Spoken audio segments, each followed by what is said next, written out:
Welcome to the Consumers Beverages Beer Show. I'm Kim Piazza. On today's episode, we'll take you behind the scenes at some incredible local breweries with everything from beer to hard cider, even mead. And we'll learn a few things you might not have known about beer, coming up on the Consumers Beverages Beer Show.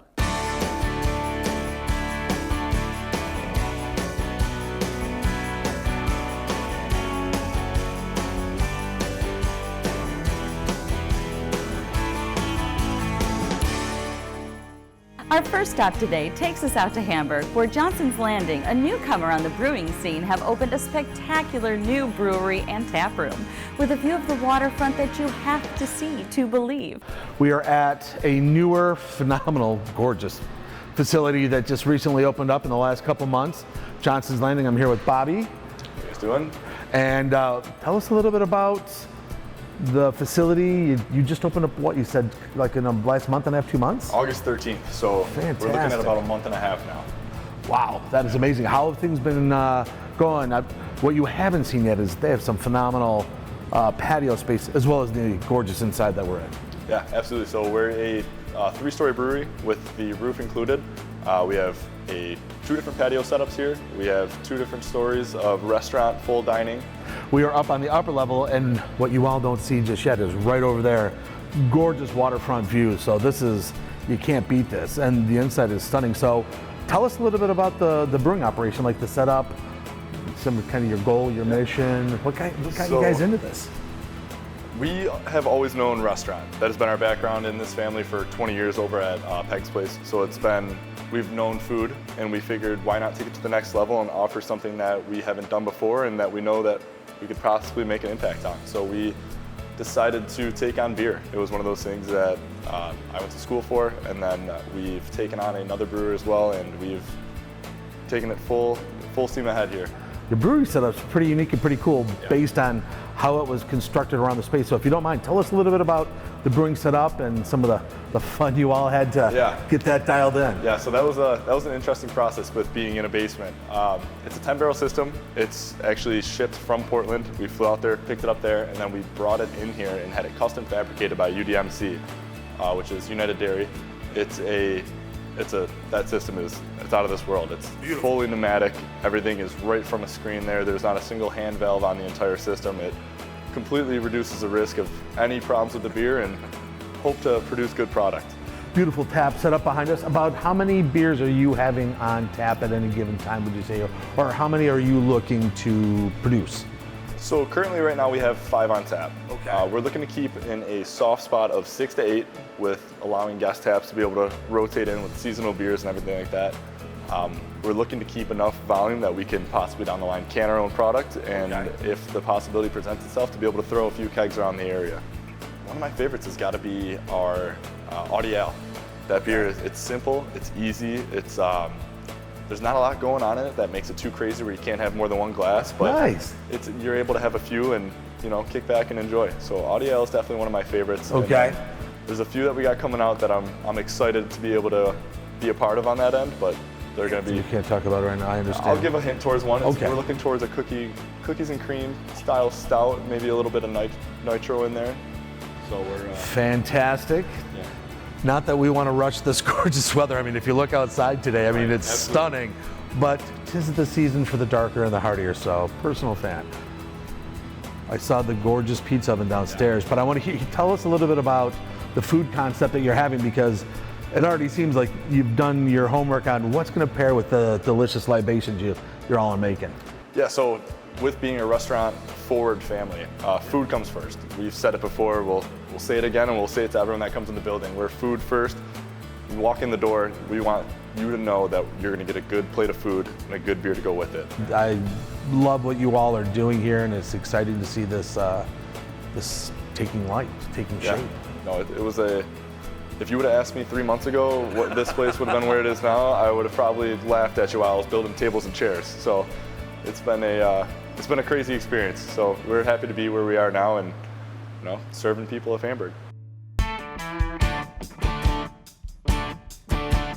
In April of 1942, soldiers in the Polish army rescued a bear cub who they named Wojtek. By 1944, Wojtek was not only a member of Poland's 22nd Transport Artillery Division, his role as a morale booster was born out of a few interesting habits. He would smoke cigarettes and drink beer with his men.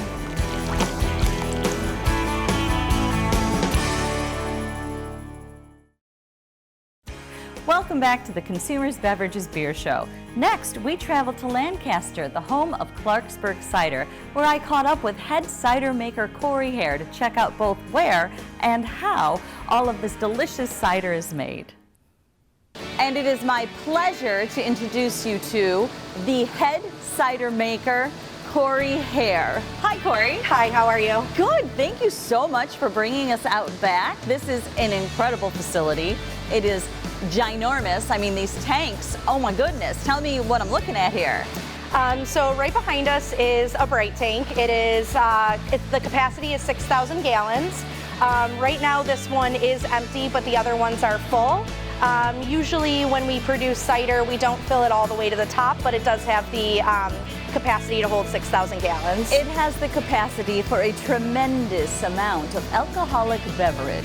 And now, of course, we're talking specifically about cider, and people tend to think of cider seasonally. But Corey, should we be thinking about cider seasonally? Definitely not. Here we make ciders for all year round. I like to describe cider to people as a really great hybrid between wine and beer. So if you don't like beer or you're not too fond of wine, I think cider is a really nice middle ground for that. It's where you should land. Yeah, absolutely. Yeah. And we definitely make ciders that fit the season for sure. So. And you do more than cider. You've got these barrels that are kind of behind the camera right now. Yes. And you do some really fun things. You infuse. Tell us about that. Yeah, so we have a really great barrel age program. Right now we are aging cider in tequila barrels, rum barrels, and bourbon barrels. We have also aged cider in Cabernet barrels and gin barrels from local distilleries as well. So does that mean we end up with cider that tastes like tequila or tequila that tastes like cider? Definitely cider that has hints of tequila and the woodiness from the barrel, but definitely cider first. All kinds of flavors of cider here, all kinds of wonderful infusions. I do know, Corey, that every season, there will be flavors on tap that are only available outside, right there in the bar. But beyond that, you have flavors that circle through the season. Yeah, absolutely. So we are wrapping up our summer season with pineapple hibiscus, such a popular flavor for us. And we are actually rolling into our fall winter seasonal, which is cranberry ginger, another fan favorite. So we're really excited about that. And you have on average every season 4 flavors that are typically related to that season. Yep. But you gotta come in to try those few flavors on tap that roll with the season. Yep, absolutely. So as well as all of those wonderful different unique flavors and year-round cider flavors, you've won awards. Yeah, we have won a number of awards. We try to enter competitions every year, and we have won silver and bronze medals for a variety of our ciders, such as our dry cider, our semi-sweet cider, a citrus cider that we make for the tap room called Savory Citrus, and our summer seasonal, which is pineapple hibiscus. So they're doing really well. Yes, I think we're still shooting for the gold, but not a bad start. You're in there. You're in the running. Yeah, absolutely. And then just another kind of fun fact is that the apples you use, they're New York apples.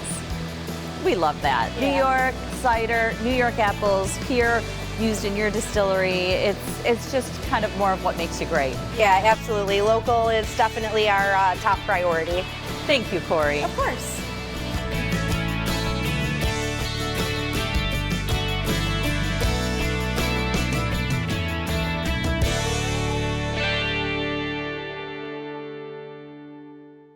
If you've ever wondered what the ancient Greeks, Romans, and Egyptians used to drink, our next stop is for you.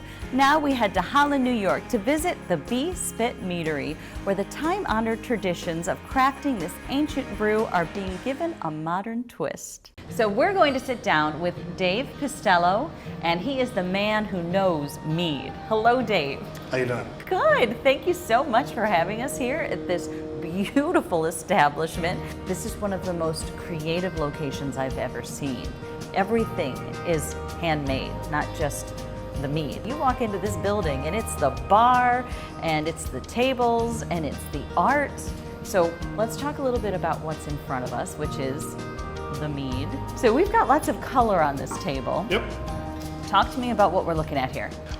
This is basically our flights, and then we also have for our draft meads, which is a slightly carbonated mead, between 7 and 8% alcohol. And so what I'm holding here is Atomic Dragon's Breath. It's atomic. What makes this Dragon's Breath mead atomic? Well, it's made from atomic fireballs. Oh my gosh. It literally tastes like an atomic fireball. Not the whiskey fireball, but an actual real fireball. Honey has a lot to do with the product you're making, but maybe explain that a little bit for us. So mead is made with yeast, honey, and water, and that's really about it. You can always add in spices and fruits and stuff like that to give it a flavor, but really the alcohol and the sugar content is coming from the honey itself. And I think that we're going to maybe take a walk with your brother, because Yep. this is a family affair. Yep. And you brew right here on the premises, We do, and you're going to share with us a little bit what that looks like and what that's about. absolutely. I would love to introduce you to AJ Piscatello, who this is actually his brainchild. That was your brother we spoke to a moment ago, and this is kind of your baby. It started out with yes. I made some Christmas presents, passed them out to the family, and I guess I got some good feedback and said we need to pass this out to some people. Right, you did a good enough job Yeah. that now we're standing back here. Tell me what we're looking at, because this looks kind of complex. We start here with small batches. When I say small batches, we do about 100 gallons at a time. We have the capability of brewing 1,000 gallons of one flavor, but we choose to brew about 35 gallons of flavor each. So we take 1,000 gallons, we'll break it down into 35 gallons, and flavor it, keg it, and put it on tap, and that allows us to push out, I think this year we did 36 flavors. Nothing but good. I want to see the taps. I want to hear about your, did you say 36 flavors? We have 36 taps. You got to show me. Let's go take a look. So this is our beautiful tap room, and obviously there's a lot to choose from when you come in. So 36 taps can be a little overwhelming, but you've got everything up here, right? Yes, We- we have printed menus. We've got menus on our screens. And what is this $10 off refills? What's that? So if somebody comes in and buys a growler to fill, they get $10 off when they bring it back in to refill it. Nice. That's better than a mug for refilling coffee. AJ, thank you so much. Thank you for walking us through. Thank you for showing us out back what you do, how you brew. And proof, folks, 36 taps. So you've got to come. And you've got to come over and over again until you get through the 36 taps. But then once you get through the 36 taps, I guarantee you, We'll AJ have 12 more flavors. is going to have new flavors. Thank you so much. Thank you for having us to the Bee Spit Meadery. Don't go anywhere. We'll be right back with more of the Consumers Beverages Beer Show. But first, here's another fun fact about beer you may not have heard before. In Thailand, you can visit many Buddhist temples, but one in particular is a little out of the ordinary, named Wat Pa Maha Khao, which means Temple of 1,000,000 Bottles. This incredible structure was built over a period of 2 years and is made entirely out of over 1.5 million recycled beer bottles.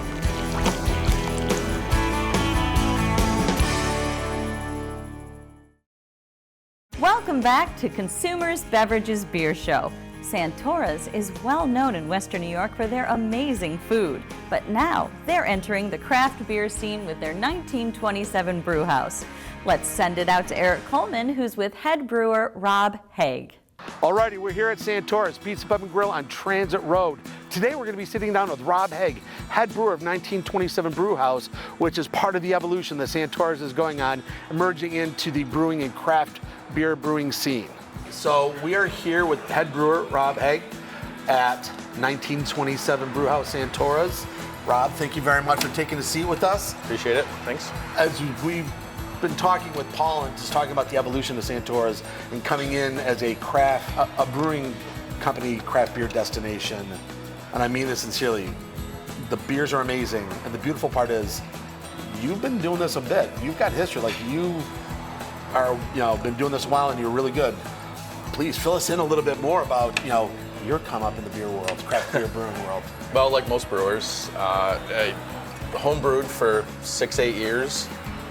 Won some awards during home brewing services. And you came on board at an interesting time as we are dealing with COVID, and I mean, you guys weathered it all, and what you're creating is phenomenal. Talk a little bit more about the 1927 brewery concept, like the beers you make, because you also have a phenomenal variety of beers. There's a lot of styles. Yeah, it's been a bit of a challenge working. So we had a pilot system, which is actually here at Transit now with some upgrades, but we kind of crowbarred it into the back of the Galleria Mall. So I brewed there for about 3 or 4 months, just kind of creating new recipes, just test batch stuff, and then got the big 15-barrel system going at Galleria just about 2 years ago, a little over 2 years ago now.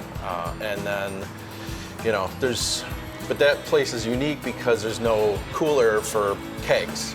So for the first year or so, we only had 7 beers, because I only had 7 serving tanks that I could keg off and bring kegs here or to the old Millersport location. So it was a little bit of a challenge just to try to have more variety, but we were kind of stuck. So now we've had some cooler storage space and some extra location, space where I could have more kegs. So now we have 12, 13, 14 beers on tap now.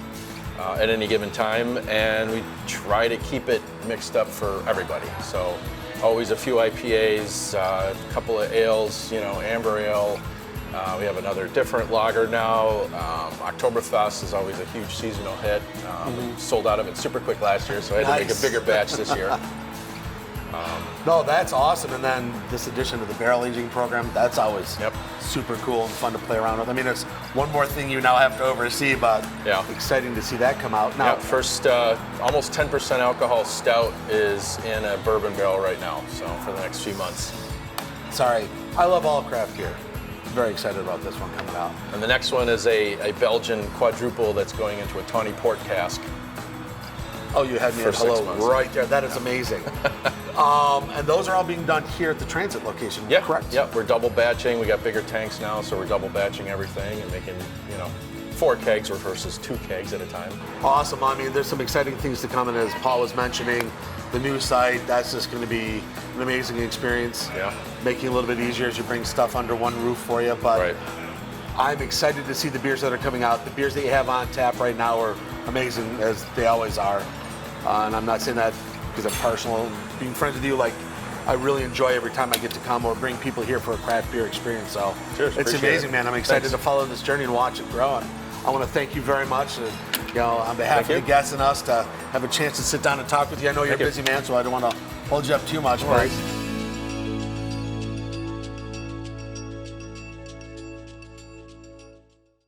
Let's take a look at some of the history of the company who makes this show possible, Consumers Beverages. Since 1948, Consumers has been Buffalo's beer store. Here's President and CEO Neil Kavanaugh to tell us a little more.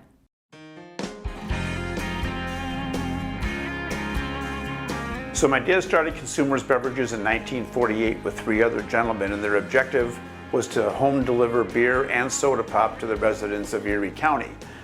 The other gentleman that he started the business with left the business within a few years of its inception However, my dad kept the business going and grew from 15 truck routes up to 50 truck routes by about 1966, at which time he started opening retail stores as the community in Western New York grew and people's desire to buy beer on their way home from work grew. He was able to open more stores. Our first store opened in 1966 on South Park Avenue in South Buffalo, and we've now grown to 18 locations over Erie and Niagara County.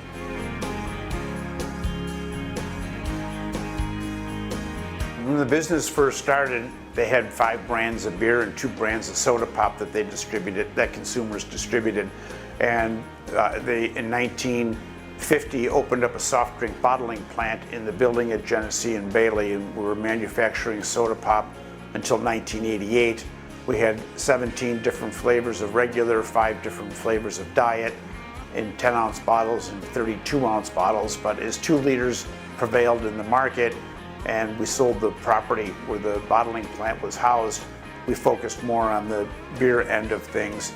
And when the company started, as I said, there were 5 brands of beer. Today we have nearly 3,000 different brands of beer in stock at each of our stores, all available ice cold.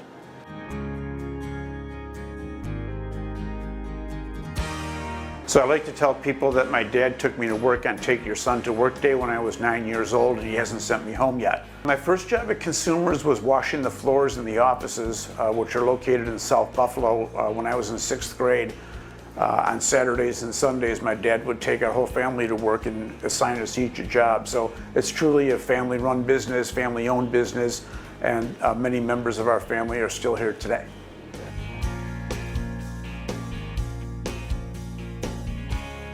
We've been able to grow the business in Western New York because of our loyal and dedicated staff members.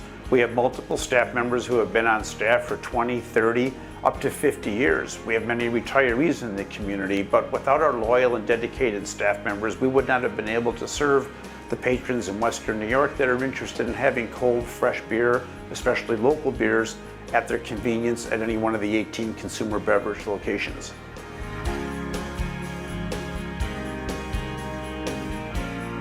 We have over 3 buyers in our central office in South Buffalo that are currently seeking out craft beers from the local breweries as well as regional breweries, breweries in Canada, breweries across the world. We also have a network of distributors that bring us the products and the items that we currently have in stock. And there's been quite an influx of new items lately, including lemonades and teas and ready-to-drinks. And we search the world and we search the globe to find the items that our customers are looking for. The local breweries in Western New York put out unbelievable products. We have over 20 Western New York breweries that we feature in store. Each one of the breweries brings their own specialty items to the table, and it's one-stop shopping for people interested in local beers.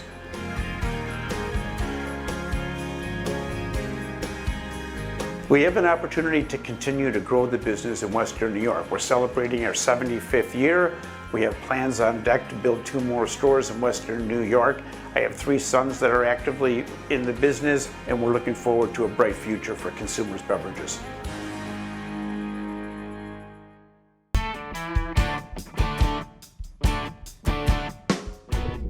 Which style of beer is the most popular in the United States? Is it A, stout, B, lager, C, IPA, D, wheat? The answer is B, lager. With 43% of the vote, lager is the most popular style of beer in America.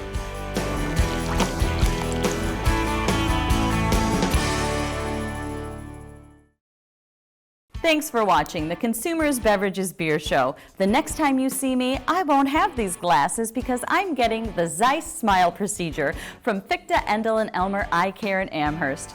We'll see you next time.